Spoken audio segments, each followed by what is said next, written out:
Welcome to the new video, Old Cryptocoin, into the fascinating world of British coins, focusing on one of the most iconic pieces in the reign of Queen Elizabeth II, the 1961 One Shilling. At first glance, you might think it's just another small denomination coin used for everyday transactions in the United Kingdom during the early 1960s.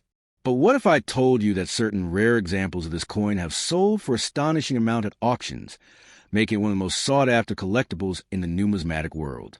In this video, we'll explore its history, design, varieties, minting details, errors, and most importantly, why some versions of the 1961 One Shilling can fetch such high prices.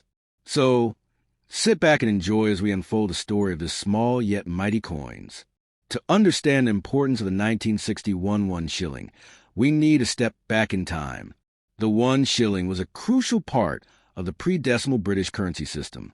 Before decimalization in 1971, the British pound was divided into 20 shillings, and each shilling was worth 12 pence. The shilling was an everyday coin used by millions across the UK. But the 1961 version is especially significant because it represents the early years of Queen Elizabeth II's reign. Elizabeth ascended the throne in 1952, and by the 1960s, coins bearing her youthful portrait were circulating widely. The shilling also carried political symbolism. Two different reverse designs were issued, one with the English crest of the lion standing on a crown, and another with the Scottish crest of a lion rampant within a shield. This was a gesture to recognize the unity of England and Scotland within the United Kingdom, and collectors today prize both types equally. Let's take a closer look at the design. On the obverse, the front of the coin, you'll find the first portrait of Queen Elizabeth II, created by the sculptor Mary Gillick. This youthful image of the Queen without a crown is one of the most admired portraits in British coinage. It symbolized hope, renewal, and a fresh era for the monarchy after the long reign of her father, King George VI. On the reverse, we have the two varieties. 1. English Shilling, featuring the crown lion standing on a crown. 2.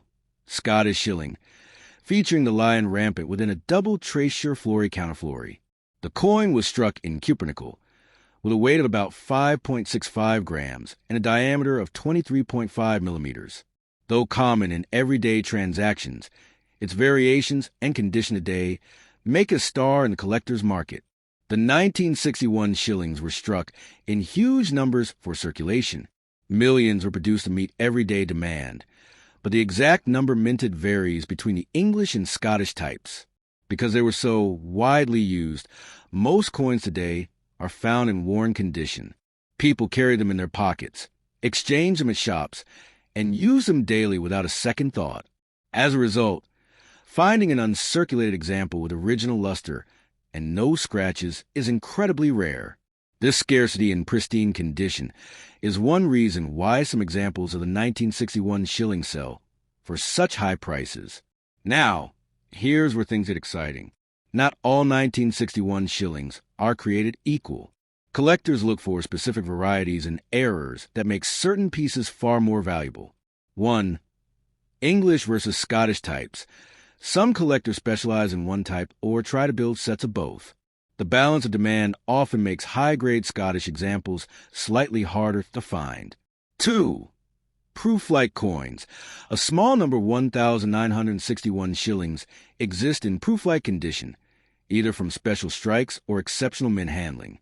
These coins shine with mirror-like surfaces and command high prices. 3. Minting errors. Some of the most expensive examples are error coins.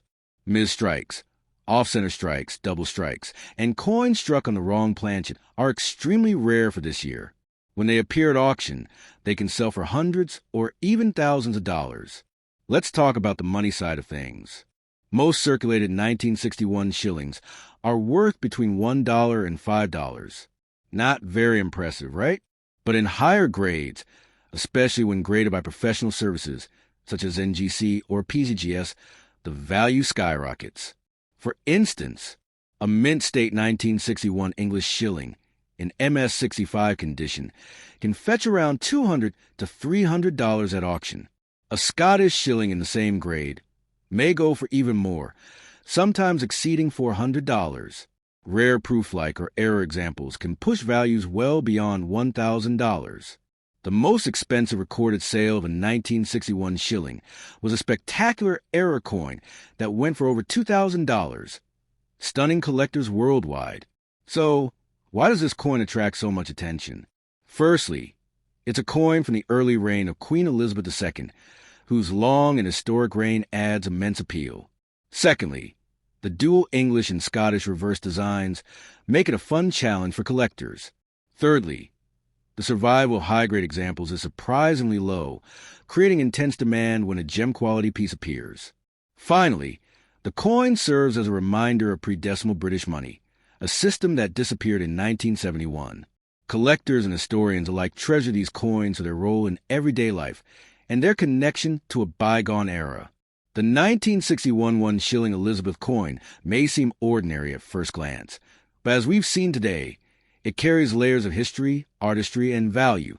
From its beautiful Mary Gillick portrait to its English and Scottish reverses, from common circulation coins to extraordinary rare errors, it's a coin that captures the imagina.